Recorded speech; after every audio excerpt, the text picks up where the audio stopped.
सुसज्ज Mahindra first choice any car service workshop असताना का जायचं कोल्हापूर किंवा गोव्याला? सर्व कंपन्यांच्या कारचे कॅशलेस ॲक्सिडेंट इन्शुरन्स क्लेम सहित डेंटिंग व पेंटिंग वर्क तसंच मेकॅनिकल दुरुस्तीसाठी विश्वासाचं नाव जैतापकर ऑटोमोबाईल्स ओरोस. वेंगुर्लेतून शिवसेनेच्या विजयी संकल्प मेळाव्याला व जन आशीर्वाद यात्रेला शनिवारी प्रारंभ करण्यात आला. युवा सेना प्रमुख आदित्य ठाकरे यांचं ढोल ताशांच्या गजरात जंगी स्वागत करण्यात आलं.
यावेळी आदित्य ठाकरे यांनी उपस्थित जनसमुदायाला संबोधित केलं.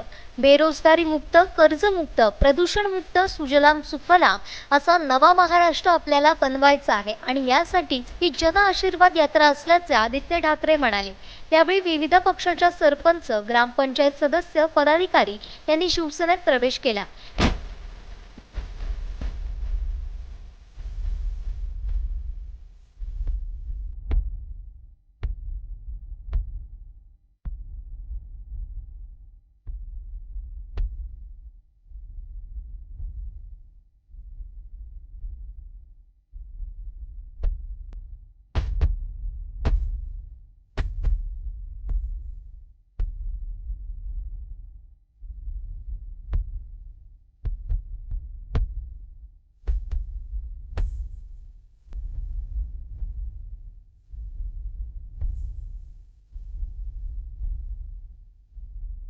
यावेळी पालकमंत्री दीपक केसरकर, खासदार विनायकराव, आमदार वैभव नाईक, जिल्हा प्रमुख संजय पडते, विधानसभा संपर्क प्रमुख शैलेश परब, विक्रांत सावंत, जिल्हा संपर्क प्रमुख अरुण दुधवडकर, महिला जिल्हा संघटक जान्हवी सावंत, सावंतवाडी नगरसेविका अनारुजुन लोबो, वेंगुर्ला तालुका प्रमुख यशवंत परब, सभापती सुनील मोरजकर, जिल्हा परिषद सदस्य नितीन शिरोडकर, सुनील म्हापणकर, महिला संघटक सुकन्या नरसिले, उपनगराध्यक्ष अस्मिता राव, युवा सेना उपजिल्हा अधिकारी सागर नाणोस्कर, तालुका अधिकारी पंकज शिरसाट, पंचायत समिती सदस्य श्यामसुंदर पेंडेकर, अनुश्री कांबळे, प्रणाली बंगे, माजी तालुका प्रमुख बाळादळवी यांचे शिवसेना पदाधिकारी व कार्यकर्ते मोठ्या संख्येने उपस्थित होते.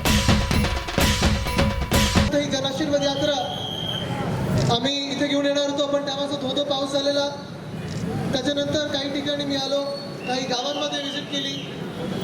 खासदार साहेब होते, मंत्री साहेब होते, सगळेच आम्ही सगळे गावगावी जाऊन जी काही मदत करायची ती करून आलो. पण हे सगळं करत असताना अर्थात माझ्या मनात एकच राहत होतं की जन आशीर्वाद यात्रा मला कोकणात घेऊन यायची आहे,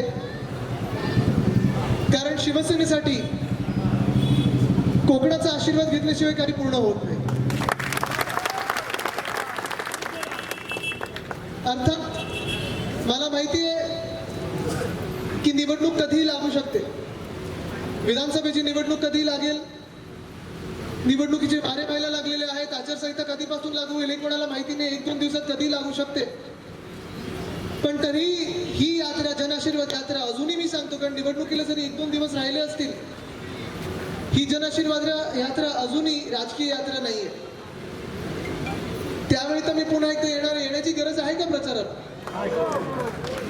नाही हो, माहिती आहे येणार तर आहेच, पण प्रचाराला येऊ की विजय मेळाव्याला येऊ? मग विजय मेळाव्यासाठी येतो.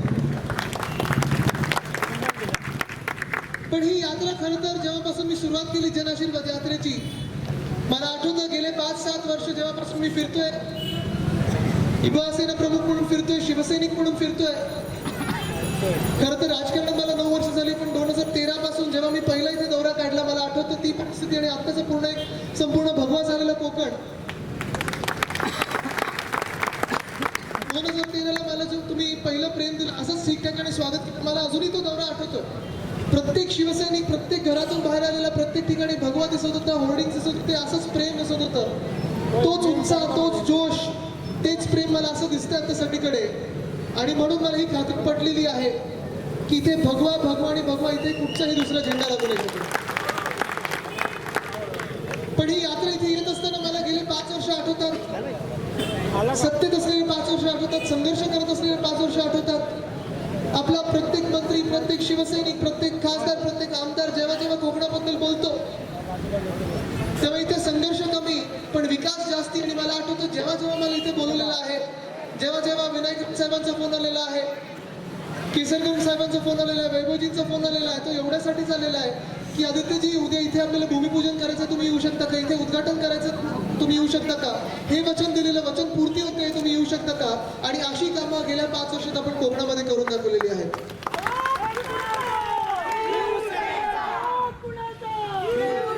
निवडणुकीचे जेव्हा आधी आलेलो, मी मागच्या वर्षी आलेलो, आता निवडणुकीच्या वेळी आलो आणि गेले 2-3 महिने मी पूर्ण महाराष्ट्रभर भटकत आहे. पण मला आठवतं गेल्या ऑगस्टमध्ये आलेलो, त्याच्या आधी 2-3 वेळा आलो, कारण आपली सेनेटची निवडणूक होती, विधान परिषदेची निवडणूक होती. एकंदर सगळ्यांनाच महाराष्ट्रभरातून जे काही शिवसेनेचे पदाधिकारी आहेत, युवासेनेचे पदाधिकारी आहेत, युवती सेनेचे पदाधिकारी आहेत, आत्ता पण केसरकर साहेब आत्ता पूर्ण दौऱ्यात आम्ही जिथे जिथे होतो प्रत्येक ठिकाणी एकच प्रश्न होता, आपण कोकणात कधी चाललो? कारण कोकण दौरा बोलला की सगळ्यांना एक चांगलं हिरवंही, सगळीकडे हिरवगार दिसतं, इकडचं जेवण आवडत असतं. तसं महाराष्ट्रातून जे आपले पदाधिकारी आहेत तर एकच असतं की कोकणात कधी चाललो.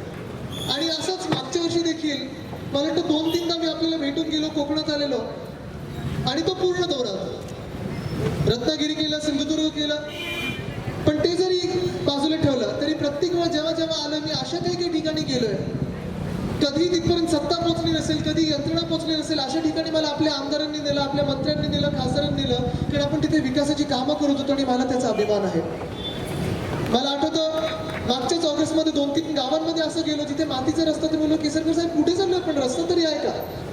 आणि भूमिपूजन आपण अशा ठिकाणी करतो तो जिथे आत्तापर्यंत रस्ता नव्हता झाला, ती रस्त्याची उद्घाटनं करायला चाललेलो आणि इतकंच मला अभिमान आहे. पण हे सगळं करत असताना अर्थात जसं मी सांगितलं, ही राजकीय यात्रा नाहीये, ही यात्रा जन आशीर्वाद यात्रा आहे. ही यात्रा कोण आमदार बनणार, कोण खासदार बनणार, कोण मंत्री बनणार, कोण मुख्यमंत्री बनणार, कोणाचं सरकार येणार, काय कोणाला घडवायचं ह्याच्यासाठी नाहीये. ही यात्रा नवा महाराष्ट्र घडवण्यासाठी मी काढलेली आहे आणि तुमचा आशीर्वाद घ्यायला मी इथे तुमच्याकडे आलेलो आहे. ही आशीर्वादाची यात्रा आहे, कारण गेले 5 वर्ष आपण बघत आहात जे जे आपण संघर्ष केले, शेतकऱ्यांसाठी लढलो, मच्छीमारांसाठी लढलो, ग्रामस्थांसाठी लढलो, आंदोलनं केली, निवेदनं दिली, विषय सोडवून घेतलेले आहेत. या संघर्षाच्या काळात जे जे आपल्या सोबत उभे राहिले त्यांचे आभार मानायला मी पूर्ण महाराष्ट्रात निघालेलो आहे.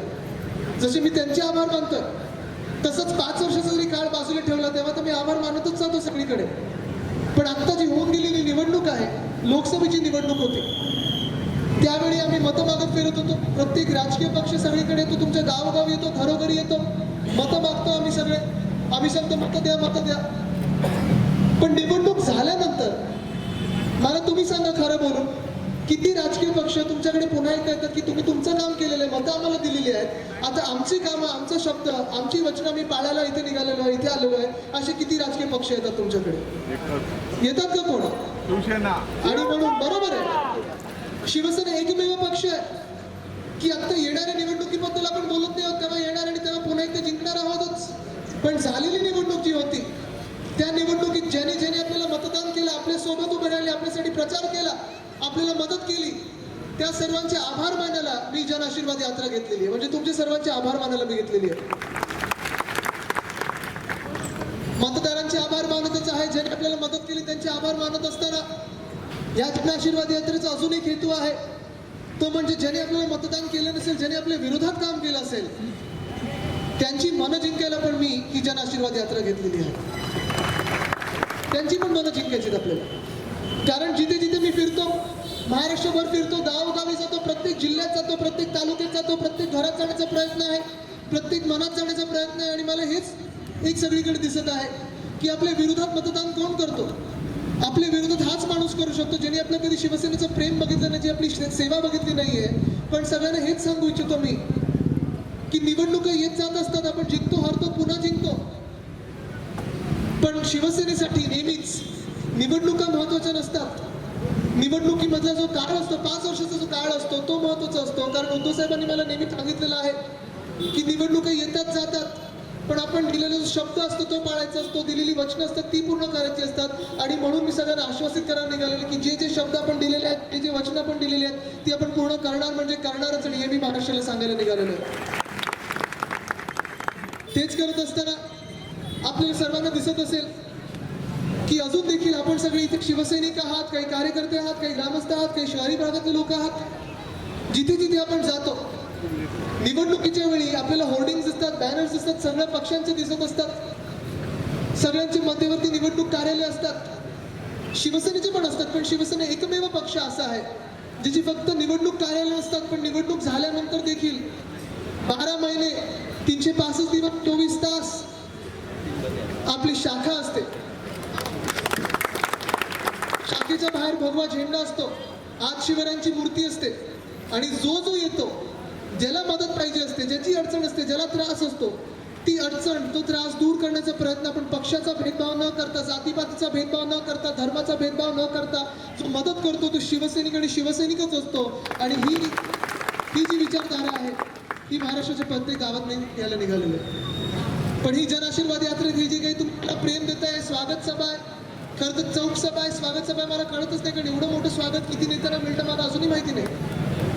पण हे जे प्रेम आहे, हा जो उत्साह दिसतो, मला माहिती आहे, हे जे आशीर्वाद मिळतात मला, हे काही फक्त माझ्यासाठी नाही, हे काही तुम्ही सगळे माझ्यासाठी जमलेलं नाही. मी एक केवळ चेहरा आहे, मी एक माध्यम आहे. हे जे तुमचं प्रेम आहे, हे जे आशीर्वाद आहेत, हे खरं तर तुमच्या गावातल्या त्या शिवसैनिकांवर आहेत जे 24 तास तुमची सेवा करत असतात.